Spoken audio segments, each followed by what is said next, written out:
The room smelled like old coffee and bad decisions. I remember that detail clearly because I was focusing on it, the faint burned smell drifting from a half-empty carafe on the credenza. Instead of looking at my brother's face, if I looked at his face, I was going to do something I couldn't take back. So I stared at the coffee maker and kept breathing.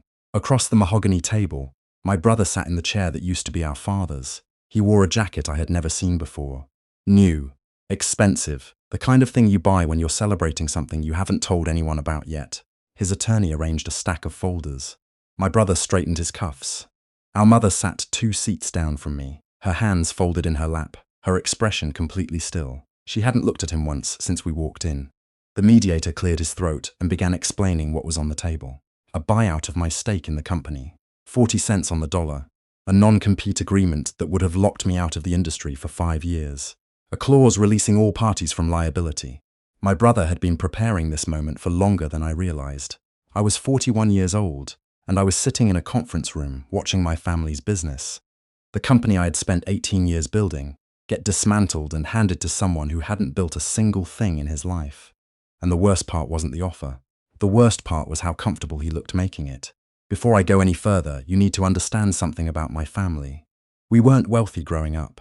My father started the company, a regional HVAC distribution firm out of Columbus, Ohio, with a $12,000 loan and a van he bought from a church auction. The van broke down twice in the first month. He fixed it himself both times because he couldn't afford not to. My name is Warren Holt. I'm the older son. My brother's name is Fletcher. For most of my adult life, people who knew us both would say the same thing. Warren is the one who works. Fletcher is the one who talks. I never said that out loud, but I never disagreed either. When our father's health started declining 6 years ago, I stepped into the operational role without being asked. I restructured our supplier contracts, moved our warehousing to a facility half the cost, and spent 2 years building out a commercial division that now accounts for 60% of our annual revenue. I did all of this while also covering for my father's absences, managing a team of 37 people, and making sure the company's numbers held steady enough that none of our creditors got nervous. Fletcher, during those same 6 years, had a title: Vice President of Business Development. He attended trade shows. He took clients to baseball games. He gave presentations with slides that I or someone on my team had usually prepared the night before. I don't say this bitterly. That's just what happened. The problems started before my father passed away. They started the way most family problems do, quietly, with small things that didn't seem worth fighting about. Fletcher began scheduling meetings without telling me.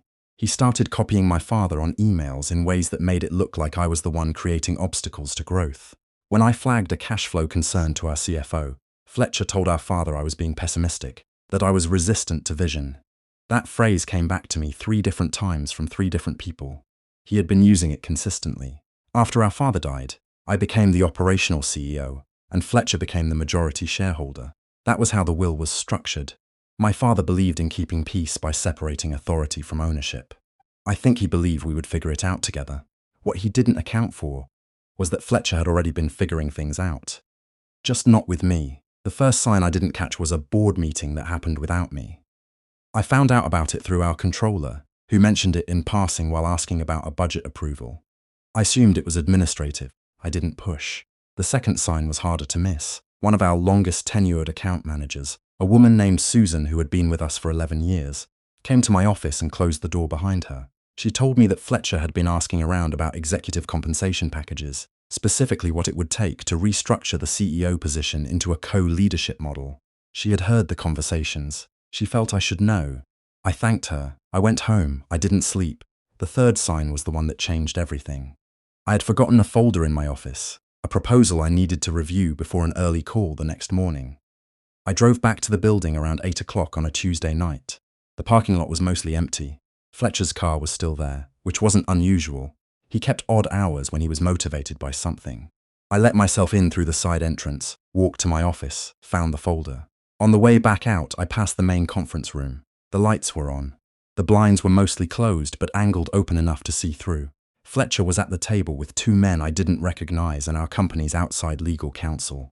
I stopped walking. I couldn't hear clearly through the glass, but I could see the screen at the front of the room. There was an org chart on it. My name was not in a box. There was a box where my name should have been. It was empty. I stood there for longer than I should have. Then I walked out the side entrance, sat in my car in the parking lot, and called my wife. She answered on the second ring. I told her what I had seen. She listened without interrupting. When I finished, the line was quiet for a moment. Then she said, "Don't go back inside. Come home. We'll figure this out in the morning." That night, I couldn't stop replaying the moment I saw that empty box. It wasn't anger I felt, not exactly. It was something colder. Like watching a bridge give way under someone else's feet and realizing you had been standing on the same bridge an hour before. My brother had made his move. He just hadn't told me yet. The next morning, I didn't confront Fletcher. I didn't call our attorney. I didn't send a pointed email. I went to the office at my normal time, reviewed the proposal I had retrieved the night before, answered my emails, and attended my 9 o'clock meeting as if nothing had changed. Because the most important thing I had learned in 18 years of running operations was this: the moment you react before you're ready is the moment you hand control to the other side. I spent the next 3 months preparing. I hired an attorney I had never used before, someone outside our usual network, someone with no existing relationship with anyone at the company. She specialized in shareholder disputes and business succession litigation. When I laid out the situation in her office, she didn't look surprised. She told me she saw variations of this story, at least twice a year in family-owned companies. I also hired a forensic accountant. I didn't know what he was going to find. I just knew that when people are confident they're winning, they get sloppy. The forensic accountant found 3 things. 2 were ambiguous. 1 was not. Over the previous 14 months, a series of vendor payments had been routed through a newly created subsidiary, a shell entity incorporated in Delaware that had no operating activity. The payments totaled a little over $340,000. The vendor names on the invoices didn't match any of our existing supplier relationships. 2 of the names didn't appear to correspond to any registered business at all. I didn't touch that information. I let my attorney hold it. We documented everything, made copies, stored them in 2 separate locations, and then I went back to running the company. At home, I started keeping records of a different kind. My wife helped me. Every conversation with Fletcher that had any significance, I noted the date, time, and summary in a private document. Not because I expected to use it in court necessarily, but because I had learned that memory gets unreliable under stress, and I needed clarity. My mother called me during this period more than she had in years. She was sharp, my mother. She had worked alongside my father in the early days of the business, and understood its mechanics better than Fletcher ever had. She noticed things without being told. One evening, she came over for dinner. After my wife put the kids to bed, the 3 of us sat at the kitchen table and she asked me, plainly, what was happening. I told her everything. She listened the same way she always listened, completely still, making eye contact, not rushing to speak. When I finished, she was quiet for a moment. Then she said, "Let him think he's already won." I looked at her. "That's it," she said. "That's all you need to do. Let him think it's already over." It wasn't advice about strategy. It was something more specific than that. My mother had watched my father navigate difficult people her entire adult life. She understood something about how overconfidence functions, how people who believe they've secured a victory stop paying attention to the details they should be protecting. Fletcher, she was telling me, would relax. And relaxed people make mistakes. She was right. The mediation meeting, the one I described at the beginning, came 3 months later. Fletcher had brought in outside advisors and prepared what he clearly believed was an overwhelming offer. The buyout terms were structured to look generous on the surface, while ensuring I walked away with a fraction of what my stake was actually worth. The non-compete was the tell. You only demand a 5-year non-compete from someone you know could compete with you. At the table, Fletcher's attorney presented the offer with the kind of theatrical calm that attorneys use when they want you to believe the outcome is already settled. Fletcher himself barely spoke. He leaned back slightly in his chair, arms relaxed, and watched me the way someone watches a chess match they already know the ending of. My attorney had advised me not to respond substantively in the meeting. We weren't there to negotiate. We were there to listen, document, and observe. So I listened. I nodded in a few places. I asked 2 clarifying questions that sounded like the questions of someone trying to understand terms they found confusing. Fletcher's expression remained comfortable the entire time. When the mediator asked if I had an initial response, I said I appreciated the offer and that I would need a few days to review the terms with my advisors. My brother almost smiled. As we were packing up to leave, Fletcher touched my arm near the door. "I really think this is the right move for everyone," he said. "I think Dad would have understood." I looked at him for a moment. I said, "I think you're right that he would have understood." I left it there. I walked out to the parking lot with my mother and my attorney, and none of us said anything until we were in the car. Then my attorney turned around from the front seat and said, "Okay, now we go."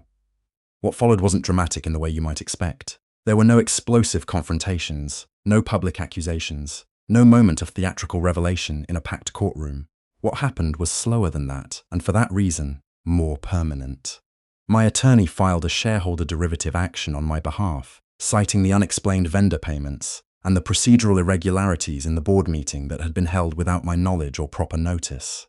Under Ohio corporate law, minority shareholders have specific protections that apply regardless of what a majority shareholder would prefer. The filing itself wasn't the weapon. The discovery process that followed was. Once litigation began, Fletcher's legal team was required to produce documents, our forensic accountant's findings. The ones we had been quietly sitting on for 3 months became the framework through which everything else was examined. The $340,000 in vendor payments unraveled quickly under formal scrutiny. 2 of the vendor entities were traced back to an LLC that Fletcher had a personal financial interest in. The invoices were fabricated. The outside legal counsel, who had been in that conference room on the night I saw the empty org chart, withdrew from the case within a week of the filing. That told me everything I needed to know about what he had been aware of. The board meeting that had excluded me was found to violate the company's own operating agreement. Any resolutions passed at that meeting were voided. The org chart I had seen on the screen, the one with the empty box where my name should have been, never went into effect. Fletcher settled. He didn't have a choice. The terms of the settlement gave me a clear operational role, formalized my authority in writing, and included a payment that compensated for the financial irregularities that had been uncovered. His attorney negotiated hard to keep specific details out of the public record, and I agreed to that because the result was what mattered, not the spectacle. The non-compete he had tried to impose on me was never mentioned again. I would be lying if I said there wasn't a part of me that wanted to watch Fletcher account for everything publicly. That part was real, and I'm not going to pretend it wasn't. But I also knew that public humiliation had never been the goal. The goal was the company, my father's company, and making sure it survived. It survived. The aftermath was quieter than I expected. Fletcher retained his shareholder position because removing him entirely would have triggered a different set of complications. But the dynamic between us had changed in the way that dynamics change when a card gets turned face up. You can't pretend to have a different hand anymore. He stopped initiating contact with me. At first I thought that might bother me. It didn't. The 2 men who had been in the conference room that night, the ones I hadn't recognized, were consultants Fletcher had retained personally.